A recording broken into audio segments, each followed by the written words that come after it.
Semoga yang subscribe diberikan rezeki melimpah dari jalan tak terduga. Dan yang like komen, dimudahkan jalannya menuju surga di hari akhir nanti. Siapa yang tak mendengar nama Qorun? Dia adalah seorang sosok kaya raya di zaman Nabi Musa yang namanya melegenda hingga sekarang. Kisahnya diabadikan dalam Al-Quran, bahkan menjadi peribahasa atau ungkapan di masyarakat guna menggambarkan seseorang yang mirip dengan tabiatnya atau menisbatkan harta yang ditemukan terpendam dalam tanah sebagai harta Qorun.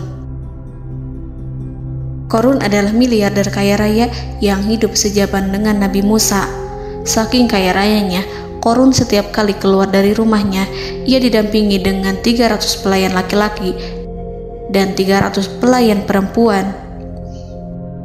Qorun juga dikawal oleh 4.000 pengawal yang diiringi 4.000 binatang ternak ditambah 60 ekor unta yang khusus membawa kunci-kunci gudang penyimpanan harta kekayaannya itu.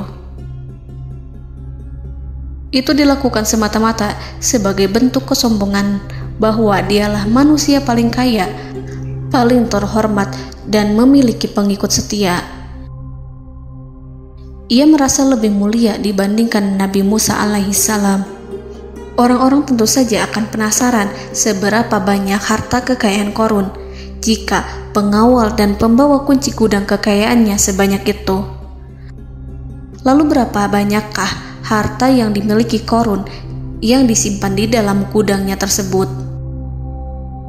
Sebelum saya melanjutkan, dimohon untuk menonton video ini sampai selesai supaya tidak ada kesalahpahaman dalam memahami isi cerita, serta mohon bantu channel ini semakin berkembang dengan cara tekan subscribe dan silakan tinggalkan like serta komen positifnya. Semoga dukungan pemirsa Risalah Kehidupan bernilai pahala dan menjadi wasilah dimudahkannya segala urusan pemirsa sekalian. Pemirsa Risalah Kehidupan, di zaman sekarang banyak orang yang mengistilahkan rezeki yang tak terduga dengan istilah harta Qorun. Lalu dari manakah sumber harta kekayaan Qorun yang sangat luar biasa itu? Serta di manakah Qorun dan hartanya ditenggelamkan? Siapakah Qorun dan bagaimana kisahnya dengan Nabi Musa? Qorun merupakan kaum Nabi Musa alaihissalam. Disebutkan oleh Ibnu Jurayj, nama lengkap Qorun adalah Qorun ibnu Yashar, ibnu Qahis, ibnu Lawi, ibnu Yakub. Ia merupakan putra paman atau sepupu Nabi Musa alaihissalam. Pasalnya, Nabi Musa alaihissalam sendiri adalah putra Imran, sedangkan Imran adalah putra Qahis. Dengan kata lain, Qorun masih satu kakek dengan Nabi Musa alaihissalam, yakni kakek Qahis. Ia adalah umat Nabi Musa yang taat. Tidak hanya memiliki banyak harta, Qorun juga termasuk orang yang cerdas dan berilmu. Ia menguasai ilmu duniawi dan ilmu ukhrawi, dan tercatat bahwa Qorun adalah ahli di bidang kimia. Dirinya tercatat sebagai ahli kitab Taurat setelah Nabi Musa. Kepandaian Qorun dalam ilmu agama membuat dirinya sering disebut dengan ilmu nawir, atau orang yang memberi cahaya dan penerangan. Suaranya terkenal merdu dalam membaca kitab Taurat. Selain itu, Qorun juga lihai dalam berbisnis. Ia mengetahui trik investasi yang menguntungkan, serta jalur perdagangan internasional yang strategis di zamannya. Kekayaan Qorun begitu banyak, sebagaimana tercatat dalam surat Al-Qasas ayat 76. Sesungguhnya Qorun termasuk kaum Musa, tetapi dia berlaku aniaya terhadap mereka. Kami menganugerahkan kepadanya perbendaharaan harta yang kunci-kuncinya sungguh berat dipikul oleh sejumlah orang-orang yang kuat. Dalam riwayat Kaisamah disebutkan, kunci gudang kekayaan Qorun dibutuhkan 60 bigol atau sejenis kuda kecil. Ukuran kuncinya sebesar jari, bahannya terbuat dari kulit, dan setiap kunci digunakan untuk satu gudang. Maka keluarlah Qorun kepada kaumnya dalam kemegahannya. Para ulama tafsir menjelaskan Qarun keluar dengan mewah diiringi dengan 300 gadis berbaju merah dan 4.000 kendaraan kuda. Tak heran, iring-iringan Qarun itu mengundang decak kagum mereka yang gandrung terhadap harta kekayaan. Sebagaimana yang terekam dalam ayat Al-Quran, moga-moga kiranya kita mempunyai seperti apa yang telah diberikan kepada Qarun.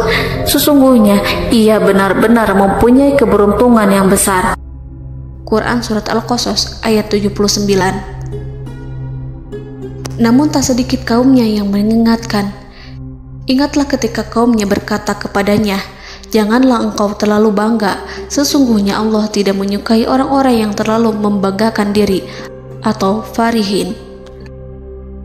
Ulama menafsirkan istilah farihin di sana juga berarti takabur, zolim, berbuat kerusakan, arogan, dan tak mau bersyukur terhadap nikmat. Qarun dikisahkan memiliki ribuan kuda yang berisikan emas dan perak. Bila keluar rumah, Qarun selalu berpakaian mewah dan dikawal 600 pelayan dan diiringi 4.000 ekor kuda serta 60 ekor unta yang membawa kunci-kunci gudang kekayaannya. Namun, sayangnya Qarun kemudian membangkang pada Nabi Musa dan menjadi pengikut setia Fir'aun. Mengenai dari mana asal-usul kekayaan Qarun, ada beberapa riwayat yang memberitahukan tentang asal-usul kekayaan Qarun. Sumber pertama menyebutkan bahwa jauh sebelum memiliki kekayaan, Qarun hanyalah seorang lelaki miskin yang tidak mampu menafkahi keluarganya. Anaknya sangat banyak. Lalu suatu ketika Qarun datang kepada Nabi Musa. Ia meminta Nabi Musa alaihi salam untuk mendoakannya agar Allah memberikan harta benda yang banyak. Qarun juga meminta Nabi Musa mengajarinya ilmu kimia dan ilmu-ilmu kehidupan lainnya. Qarun dikenal sebagai orang yang soleh dan mengikuti ajaran Ibrahim dengan baik, sehingga tanpa pikir panjang, Nabi Musa alaihi salam menyetujui permintaannya. Allah Subhanahu wa ta'ala mengabulkan doa Nabi Musa. Qarun diberikan kecerdasan luar biasa dan menguasai ilmu yang telah diajarkan kepadanya. Qarun menguasai teori dan praktik pembuatan emas permata dan beragam perhiasan mewah lainnya. Ia juga pakar dalam ilmu arsitektur, rancangan bangunan, penataan kota, dan lain sebagainya. Tidak lama setelah itu, hidupnya berubah. Qarun pun hidup dengan bergelimbang harta. Ribuan gudang yang dimilikinya penuh dengan emas dan perak. Namun, sayangnya, keberuntungan yang didapatkannya membuatnya gelap mata. Qarun mulai hidup dengan penuh pamer, keangkuhan, dan penuh kesombongan. Kekayaan yang diberikan Allah Subhanahu wa ta'ala membuatnya lupa dengan Sang Maha Pemberi. Qarun merasa lebih terhormat dan mulia dibandingkan Nabi Musa. Ia pun akhirnya membelot dan durhaka pada Musa. Ia mengingkari janji-janjinya dulu dan beralih menjadi pengikut Fir'aun yang setia. Loyalitas Qarun terhadap Fir'aun membuatnya diangkat menjadi kepala mandor yang membawahi ribuan pekerja. Dikisahkan bahwa Qarun bersikap semena-mena terhadap para pekerja. Ia tega memotong upah mereka. Ia melakukan korupsi demi membangun istana dan kemegahannya sendiri, dan untuk membangun gudang-gudang penyimpanan harta yang telah ia kumpulkan jauh-jauh hari. Ketika datang perintah zakat, Nabi Musa alaihi salam pergi menemui Qarun dan memerintahnya mengeluarkan zakat sebesar 1 dinar dari setiap 1000 dinar hartanya, 1 dirham dari setiap 1000 dirham, 1 kambing dari setiap 1000 kambing, dan seterusnya. Setelah Qarun menghitung seluruh hartanya, ternyata jumlah zakatnya sangat besar. Kekikirannya pun mulai menghalangi hatinya untuk mengeluarkan zakat. Qarun enggan membayar zakat ketika Nabi Musa alaihissalam menagih zakat yang diperintahkan oleh Allah untuk ditunaikan olehnya. Ketika Qarun dimintai zakat, ia langsung marah dan tidak memberikan sedikit pun kekayaannya. Dia berpikir bahwa harta kekayaan yang dimilikinya didapat dari hasil kerja dan usahanya, dan tidak ada kaitannya dengan siapapun, termasuk Allah Subhanahu wa Ta'ala. Janji Qarun untuk lebih taat beribadah dan membantu sesama jika diberi kekayaan oleh Allah dilupakannya. Dia mempergunakan kekayaannya tersebut dalam kesesatan, kezoliman, dan permusuhan, sehingga membuatnya menjadi sombong dan terlena. Orang-orang beriman pada masa itu sering menasihati Qarun untuk bersyukur atas nikmat yang telah Allah berikan, tetapi dia tidak mengindahkan nasihat tersebut. Dari sikapnya tersebut sudah jelas bahwa Qarun tidak membutuhkan nasihat kebenaran, bahkan merasa tidak takut dengan ancaman Allah. Sebab Qarun merasa sudah memiliki segalanya. Qarun merasa dirinya hebat dan pintar serta punya banyak pengikut setia, punya banyak pengawal dan merasa aman karena dekat dengan Raja Fir'aun. Qarun berkata, "Sesungguhnya aku mendapatkan harta ini karena ilmu yang ada padaku." Qarun sangat sombong. Ia merasa hartanya didapatkannya sendiri tanpa campur tangan dan kehendak Zat yang Maha Kaya, yakni Allah Subhanahu wa Ta'ala. Apakah Qarun lupa ataukah ia tidak tahu bahwa Allah telah membinasakan orang-orang sombong sebelumnya yang bahkan lebih kuat darinya, yang lebih kaya darinya, yang lebih banyak pengawalannya, lebih kokoh dan tak terkalahkan dibanding dirinya? Karena terdorong sifat kikir dan angkuh, maka Qarun membuat rencana untuk melakukan tipu daya agar dia terlepas dari kewajiban membayar zakat. Dia ingin menjatuhkan nama baik dan citra baik Nabi Musa. Kemudian dia mengumpulkan tokoh-tokoh konglomerat Bani Israel. Ia berkata kepada mereka, "Wahai saudara-saudaraku, terhadap apa yang diperintahkan Musa untuk membayar zakat, apakah kalian akan mematuhinya? Sekarang dia hendak mengambil harta yang ada di tangan kalian, maka pikirkanlah suatu cara untuk menghindari perintahnya." Para pembesar-pembesar yang dipanggil kemudian menjawab, "Wahai paduka Qarun, engkau lebih besar daripada kami. Kami akan melakukan apapun yang kau inginkan." Qarun berkata, "Datangkanlah kepadaku wanita cantik. Aku akan memberinya hadiah besar jika ia berhasil menggoda dan memfitnah Musa." Ketika wanita cantik yang diinginkannya datang, Qarun memberikan kepadanya uang muka sebagai jaminan. Ia akan membayarkan seluruh yang dijanjikannya ketika berhasil menjalankan misinya. Bukan hanya itu, Qarun pun berjanji akan menjadikan wanita ini sebagai istrinya. Keesokan harinya, Qarun mengumpulkan Bani Israel. Setelah itu, Qarun menghadap kepada Nabi Musa seraya berkata, "Orang-orang menanti kedatangan Anda, sampaikanlah saran dan nasihat kepada mereka." Nabi Musa kemudian keluar dari rumahnya. Ia mulai menyampaikan nasihat pada umatnya. Di antara nasihatnya, beliau berkata, "Barang siapa yang mencuri, aku akan memotong tangannya. Barang siapa yang memfitnah, aku akan mencambuknya sebanyak 70 kali. Barang siapa yang tidak mempunyai istri dan dia berbuat zina, maka aku akan mencambuknya sebanyak 70 kali. Adapun barang siapa yang memiliki istri dan ia berbuat zina, aku akan rajam dia sampai mati." Qarun kemudian berkata, "Apakah ini juga berlaku untuk Anda jika Anda sendiri yang berbuat zina? Apakah Anda akan menerima hukumannya?" Kemudian Nabi Musa menjawab, "Ya, meskipun saya sendiri yang melakukannya." Maka kemudian Qarun memanggil wanita yang telah dibayarnya. Wanita itu berdiri di depan Nabi Musa dan Bani Israel yang telah berkumpul, mengaku sedang hamil karena berhubungan badan dengan Nabi Musa. Maka marahlah Nabi Musa atas fitnah kejam yang diarahkan kepadanya.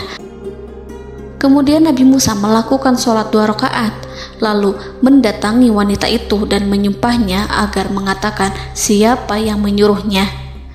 Wanita itu menjadi ketakutan.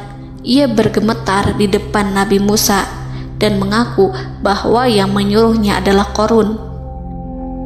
Lalu wanita itu bertaubat dan meminta maaf kepada Nabi Musa. Seketika Nabi Musa bersujud seraya berdoa kepada Allah agar menimpakan azab kepada Qarun. Allah memberi wahyu kepada Musa bahwa bumi telah dijadikan tunduk kepada perintah Nabi Musa. Kemudian Nabi Musa berkata kepada bumi, "Wahai bumi, telanlah Qarun beserta kekayaannya, habiskanlah semua." Kala itu Allah menurunkan wahyu kepada Musa alaihissalam untuk memerintah bumi apapun yang diinginkannya. Begitu Nabi Musa alaihissalam datang dengan wajah sangat marah, barulah Qarun merajuk, "Wahai Musa, sayangilah aku." Sementara Nabi Musa alaihissalam tak bergeming. Beliau lantas berkata pada bumi, "Wahai bumi, ambillah mereka."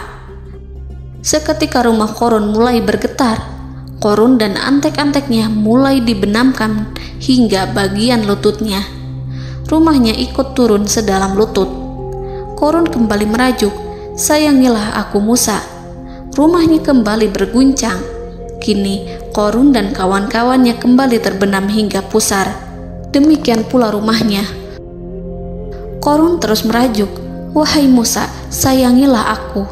Sementara Nabi Musa alaihissalam kembali meminta bumi, "Wahai bumi, ambillah mereka."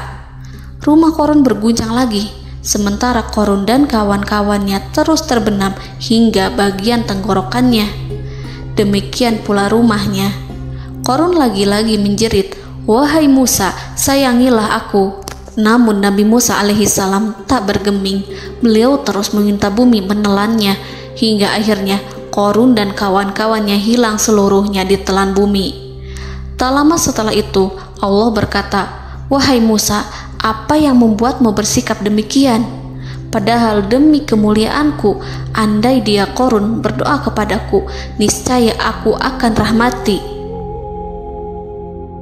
Maka kami benamkan dia beserta rumahnya ke dalam bumi, maka tidak ada baginya satu golongan pun yang akan menolongnya selain Allah, dan dia tidak termasuk orang-orang yang dapat membela diri." Quran Surat Al-Qasas ayat 81. Lalu di manakah lokasi ditenggelamkannya Qarun beserta harta bendanya? Konon berdasarkan kepercayaan beberapa masyarakat setempat, Qarun ditenggelamkan di sekitar sungai atau danau Moris yang terkenal di kota Payom, negara Mesir. Qarun konon mendirikan istana dan di tempat itu pula ia ditenggelamkan. Dahulu, Qarun berkeinginan membangun sebuah istana, namun tidak diizinkan oleh Fir'aun jika istana itu dibangun di samping istana Fir'aun. Terlebih, Qarun juga tidak ingin membangun istana di tengah pemukiman Bani Israel yang terletak di tanah Jasan. Fir'aun pun memberikan tanah di wilayah Fayom.